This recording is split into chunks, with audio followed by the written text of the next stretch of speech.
ইয়া আল্লাহ।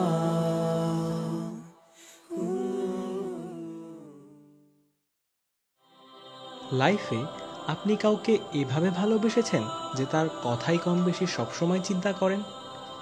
না, রোম্যান্টিক ভালোবাসা বলতে আমরা যা বুঝি সেই ধরনের ভালোবাসার কথা আমি বলছি না। এটা এমন এক ধরনের ভালোবাসা যাতে রয়েছে প্রচণ্ড সম্মান, আকুলতা, এক ধরনের তীব্রতা যা আপনার চোখ ভিজিয়ে দেয়। আমার মনে হয় মাইকেল জ্যাকসনের ফ্যানরা ব্যাপারটা ভালো বুঝবে। যখন সে স্টেজে পারফর্ম করত, সবাই ভীষণ আবেগে কান্নায় ফেটে পড়ত। মনে হয় যেন এই হোল সি অফ টিয়ার্স। উত্তেজনায় অনেকে বেহুশও হয়ে যেত, আর কোনো ক্রমে কেউ যদি তাকে একটু জড়িয়ে ধরার সুযোগ পেত, সে তাকে আঁকড়েই ধরে থাকত।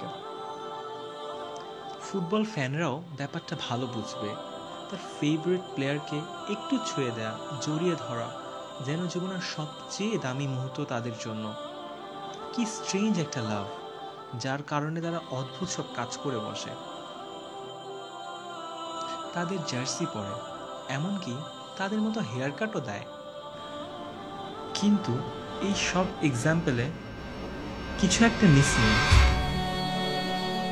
তারা যে সকল সেলিব্রিটির জন্য চোখের পানি ঝরাচ্ছে, সেই সেলিব্রিটিরা তাদের জন্য কখনো কাঁদে কি? মনে হয় না। আর এই ব্যাপারটা সেই ফ্যানরাও অস্বীকার করতে পারবে না। তাদের জিজ্ঞেস করলে হয়তো বলবে, আমার ফেভারিট সেলিব্রিটিরা কেন আমার জন্য কাঁদবে? আমি এমন কে? What makes me special?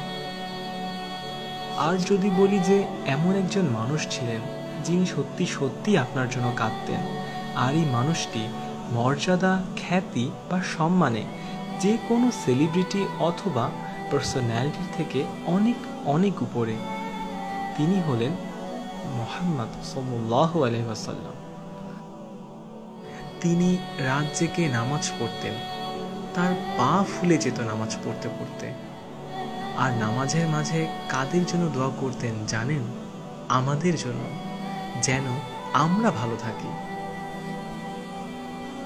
আর এ কথা ভেবেই তার চোখ ভিজে আসতো যে তারপরে আরো অসংখ্য মানুষ আসবে যারা তাকে দেখেনি, তবুও তাকে বিশ্বাস করবে, তার দেখানো পথে চলবে।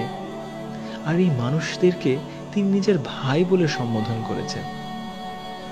প্রত্যেক নবীকেই একটি বিশেষ দোয়ার সুযোগ দেওয়া হয়েছিল, যেটা অবশ্যই কবুল হবে।